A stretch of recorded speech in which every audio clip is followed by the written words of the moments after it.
Hello guys, good morning. आज है 4 अगस्त 2021 और आज हम डिस्कस करने वाले हैं द हिंदूज़ न्यूज़पेपर एनालिसिस को। दोस्तों, अगर आप इसकी पीडीएफ फाइल लेना चाहते हैं तो इसके लिए आपको हमारा टेलीग्राम चैनल ज्वाइन करना पड़ेगा, जिसका नाम है इकोनॉमिक्स ईजी। आप चाहें तो टेलीग्राम पे सर्च करके भी इस चैनल को ज्वाइन कर सकते हैं, नहीं तो डिस्क्रिप्शन बॉक्स में मैंने इसका लिंक दिया हुआ है, आप वहाँ से भी डायरेक्टली जुड़ सकते हैं। दोस्तों, यहाँ पर सबसे पहली जो यहाँ पर न्यूज़ आ रही है वो पॉलिटिकल पार्टीज़ को लेकर आ रही है। आप देख सकते हैं यहाँ पर राहुल गांधी जो है वो एलपीजी सिलेंडर को लेकर प्रोटेस्ट कर रहे हैं। दोस्तों, क्या है, अभी हमारे इंडिया में पार्लियामेंट्री के जैसे सेशंस होते हैं, तो अभी हमारा मानसून सेशन चल रहा है। इस सेशन में कई सारे बिल्स हैं, कई सारे मुद्दों पर बहस छिड़ रही है। उन्हीं में से एक बहस राहुल गांधी अभी छेड़ना चाह रहे हैं, वो है एलपीजी सिलेंडर्स को लेकर कि ये जो महंगाई, जो इन्फ्लेशन है, इसको कंट्रोल क्यों नहीं करिए गवर्नमेंट अच्छे मेजर्स क्यों नहीं ले रही है जिससे इस इन्फ्लेशन को कंट्रोल किया जा सके। क्योंकि देखा जा रहा है कि बहुत सारी चीज़ें, चाहे वो खाने पीने की हो, चाहे वो पेट्रोल हो, हर चीज़ इतनी ज़्यादा महंगी हुई कि कॉमन मैन का अपनी इनकम से वो सारी चीज़ें गुजार कर पाना एक बहुत ही मुश्किल टास्क हो रहा है। तो इन चीज़ों को लेकर उनकी वॉइस को उठाने के लिए हमारे पब्लिक लीडर जो राहुल गांधी है, ये सामने आए और इन्होंने पार्लियामेंट के सामने इस तरीके से अपना मार्च निकाल के ये जताया कि गवर्नमेंट को इसके खिलाफ सख्त नियम और सख्त कड़े कानून बनाने चाहिए जो इन्फ्लेशन को कंट्रोल करती हो। इसके बाद यहाँ पर आप एक चीज़ देखिए, कल जो है सीबीएसई का रिजल्ट डिक्लेयर हुआ है 10th क्लास वालों का। सीबीएसई में जो 10th क्लास के बच्चे थे उनका रिजल्ट कल डिक्लेयर हुआ, उसमें से 99% बच्चे पास हो गए।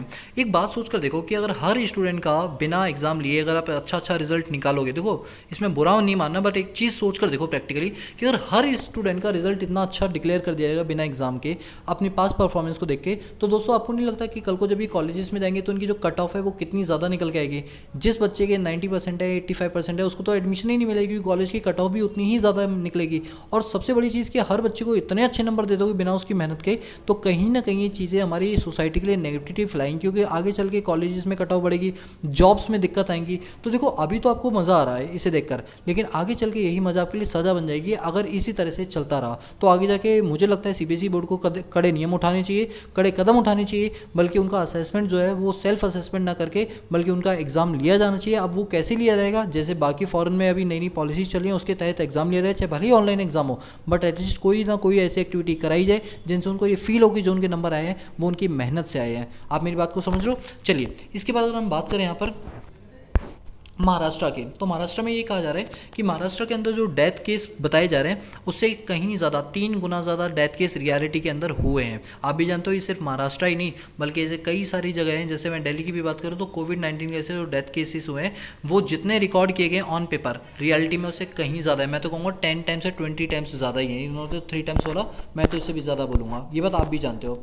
इसके बाद अगर हम इसमें आगे बात करें तो इसमें 10th के रिजल्ट के बारे में बोला गया, इसको हमें नहीं पढ़ना। अब यहाँ पर है कि कैबिनेट ने अप्रूव कर दिया salary hike for MLA stick to cap set by centre. आप जानते हैं जैसे कि हमारे यहाँ पर जो एमपी एमएलए को सैलरी दी जाती है, रियलिटी में वो सैलरी नहीं होती, वो उनके अदर सोर्सेज हेड के अंदर काउंट की जाती है। तो जो भी उनको दिया जा रहा है उस रेट को थोड़ा सा हाइक करना चाहिए। जैसे महंगाई बढ़ती है ना तो डीएनएस अलाउंस दिया जाता है, ठीक उसी तरह से जो एमएलए और एमपीज़ वगैरह हैं इन सब की जो सैलरी है उसमें बढ़ोतरी की जानी चाहिए ताकि वो महंगाई को कंपनसेट करवा पाएँ। और इसी के लिए यहाँ पर कैबिनेट में मीटिंग बुलाई गई है और ये कहा गया है कि यहाँ पर जो एमपी एमएलए जो है इनकी जो सैलरी इंक्रीज़ हो रही है। देखो यहाँ पर 2 बातें हो रही हैं, कुछ लोग इस फेवर में है कि इसको कम करना चाहिए, कुछ लोग फेवर में इसको बढ़ाना चाहिए। तो देखते हैं आगे चल के क्या होगा। फिलहाल तो अभी हम यही कहेंगे कि जैसे जो 7वां वेतन आयोग या 8वां वेतन आयोग है वो जैसे लगाए जा रहे हैं डीएनएस अलाउंस, आप डीएनएस अलाउंस सरकारियों को क्यों दे रहे हो? क्यों ना हमारे यहाँ पर जो प्राइवेट सेक्टर है उसको हम ऑर्गेनाइज सेक्टर के अंदर कन्वर्ट करके इनको भी ये चीज़ें दें, मुझे तो लगता है। बाकी देखते हैं आगे क्या होता है। यहाँ पर आगे अगर हम देखते हैं, ये तो चलो वैसे एडवर्टाइजमेंट वाली न्यूज़ हैं। इसके बाद यहाँ पर विवेक मर्डर केस, ये भी नहीं करना, ये मतलब जो जो चीज़ एग्जाम के प्रोस्पेक्टिव से नहीं, हम वो चीज़ें बिल्कुल भी नहीं करेंगे। इसके बाद अगर हम आगे देखें, ये हमारा क्या है अपना एडिटोरियल सेक्शन है। अब एडिटोरियल सेक्शन इसमें अभी कुछ खास इसमें नहीं था, इस वजह से मैं अभी एडिटोरियल सेक्शन को कवर नहीं करूँगा। यहाँ पर इंडो पैसिफिक वगैरह चीज़ों को लेकर बिजनेस सेक्शन पर आते हैं। तो जो चीज़ हमें मेन पढ़नी है ना वो अपना बिजनेस सेक्शन है। बट उससे पहले एक और न्यूज़ आती है कि अभी राज्यसभा और लोकसभा में, दोस्तों मैं पिछले इतने टाइम से राज्यसभा लोकसभा की मीटिंग्स देख रहा हूँ, मैंने देखी कि अभी तक 3 एक्ट पास कर दिए गए हैं 6-6 मिनट के अंदर। मतलब उन पे कोई डिस्कशन नहीं हो रहा है, कोई डिस्कशन नहीं है। मतलब अपोजिशन पार्टी बिल्कुल शांत बैठी पड़ी, पता नहीं क्या हो गया उन लोगों को, सांप सूंघ गया क्या हो गया। 6 मिनट के अंदर एक बिल को एक्ट में कन्वर्ट किया जा रहा है। दोस्तों कहा जाता है एक अच्छा एक्ट वही होता है जिसमें खूब सारा डिस्कशन हो, जो लूप होल है उनको सुधारा जाए, अलग अलग स्टेट गवर्नमेंट उस पर अपनी बात को रखे, एक बहस छिड़े, तब जाके एक अच्छा एक्ट निकल के आता है। लेकिन भाई साहब यहाँ तो देखा जा रहा है कि 3-3 एक्ट निकल चुके हैं, बन चुके हैं, जो कि 6-6 मिनट के अंदर कन्वर्ट कर दिए गए। दोस्तों अगर यही हाल रहा तो हमारे यहाँ पर तो भाई साहब ये लुटन मची पड़ी है कि कोई भी एक्ट बना के चला जाएगा और कोई उसका फ़ायदा नहीं है। तो और देखो यहाँ साफ साफ लिखा है लोकसभा पासिस 2 की बिल्स विदाउट डिबेट, बिना किसी डिबेट के लोकसभा ने 2 बिल को पास कर दिया। मुझे लगता है ये हमारी डेमोक्रेसी के लिए बहुत ज़्यादा खतरनाक है। ये आज हमें लग रहा है लेकिन आगे चल के ये हमारे लिए बहुत ज़्यादा दुखदायी बनने वाला है। ठीक है, इसके बाद अगर हम इसमें और आगे चलते हैं तो यहाँ पर ये पॉलिटिकल न्यूज़ है जो हमें अपने पास नहीं करनी है। चलो इसके और आगे ले चलते हैं। यहाँ पर है improve social security for workers. देखो वर्कर, आप जानते हो जितने भी गवर्नमेंट एम्प्लॉयज़ हैं वो ज़्यादातर क्यों खुश रहते हैं, क्योंकि उन्हें पता है कि आफ्टर रिटायरमेंट उन्हें रिटायरमेंट बेनिफिट्स मिलेंगे, पेंशन के रूप में, ग्रेचुटी के रूप में, ओल्ड एज पेंशन के रूप में, लीव इनकैशमेंट के रूप में, इस तरीके से मिलेंगे क्योंकि वो ऑर्गेनाइज्ड सेक्टर में काम करें। तो sir what about your unorganise sector, जितने भी अनऑर्गेनाइज सेक्टर हैं, अगर हम उनको सोशल सिक्योरिटी बेनिफिट्स नहीं देंगे तो क्या वो आगे जाके सर्वाइव कर पाएंगे इस महंगाई के अंदर, इस लॉकडाउन के अंदर? The answer is no. तो कहा यह जा रहा है कि जितने भी वर्कर्स जो अनऑर्गेनाइज्ड सेक्टर में काम कर रहे हैं, हमें इनको भी उस दायरे में लाना पड़ेगा जहां पर हम इनको सोशल सिक्योरिटीज़ के बेनिफिट को प्रोवाइड करवा पाएँ। ठीक है, और ये बहुत ही अच्छी बात है, मतलब मुझे लगता है ये तो बहुत अच्छा एक कदम रहेगा गवर्नमेंट की तरफ से अगर ऐसा हो जाता है। ठीक है, इसके बाद अब हम आते हैं अपने पास बिजनेस सेक्शन पे। अब बीच में सारी चीज़ें हो गई। Insolvency code has strayed for intent parliament panel. इसका मतलब क्या है, पहले तो मैं आपको बताता हूँ ये आपका इंसॉल्वेंसी कोड क्या होता है। इसे IBC बोलते हैं, इंसॉल्वेंसी बैंक्रप्सी कोड। ठीक है, बेसिकली क्या होता है कि जितनी भी कंपनीज होती हैं, ठीक है, अगर ये कल को लोन नहीं दे पाती हैं बैंक्स को, तो लोन ना पे करने के चक्कर में NPA बन जाते हैं।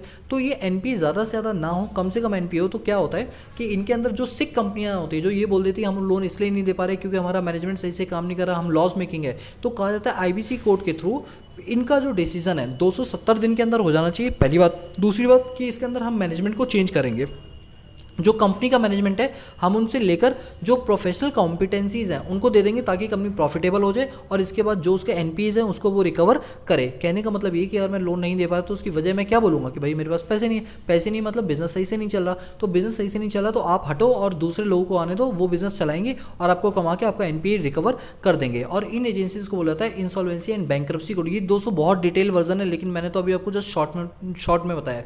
देखो इंसॉल्वेंसी केस के अंदर ये बोला गया था 270 दिन के अंदर डिसीजन आ जाना चाहिए, मतलब 1 साल के अंदर चीज़ें रिजॉल्व हो जानी चाहिए। लेकिन ऐसे कई केस हैं, ऐसे कई पेंडिंग केसेस हैं जिनमें 270 दिन से भी ज़्यादा टाइम लग गया और अभी तक उनका सोल्यूशन नहीं निकल पाया। यानी ये एक्ट के उस प्रावधान के, उस सोल्यूशन के, उस पॉइंट के क्या किया जा रहा है, उल्लंघन किया जा रहा है, वॉयलेशन किया जा रहा है 270 दिन वाला। तो जब इतना वॉयलेशन हो रहा है तो इस बात को सही करने के लिए हमने अपनी पार्लियामेंट में डिस्कशन किया कि इस चीज़ को थोड़ा सही किया जाए कि जो डिसीजन वाले दिन है 270 दिन, उनको 270 दिन के ही अंदर निपटारा किया है। तो फास्ट ट्रैक कोर्ट चलाने की यहाँ पर बात की जा रही है। अब अगर हम यहाँ पर देखिए निफ्टी जो है वो ये सोच रही है कि उसका जो स्केल है वो 16,000 पॉइंट को जो है पहुँचाएगा, जिससे इकॉनमी के अंदर एक रिकवरी स्टेज देखने को मिलेगी। आप देख रहे हैं कि GST का जो हम कलेक्शन अगर हम देखें अप्रैल महीने का तो 1,62,000, जुलाई महीने का 1,16,000, तो देखो कलेक्शन तो दबा के हो रही है। तो ऐसे में सेंसेक्स और निफ्टी के पॉइंट तो बढ़ना बिल्कुल ऑब्वियस सी बात है। अब हम बात करते हैं सेंसेक्स और निफ्टी में क्या क्या आता है। मैं आपको बताऊँ निफ्टी में टोटल 50 कंपनी आती हैं, जो भारत की टॉप 50 कंपनीज होती हैं वो आती हैं, और सेंसेक्स के अंदर टॉप 30 कंपनीज आती है। कौन कौन सी निफ्टी के अंदर, चलो एक बार हम कंपनी के नाम लेते हैं।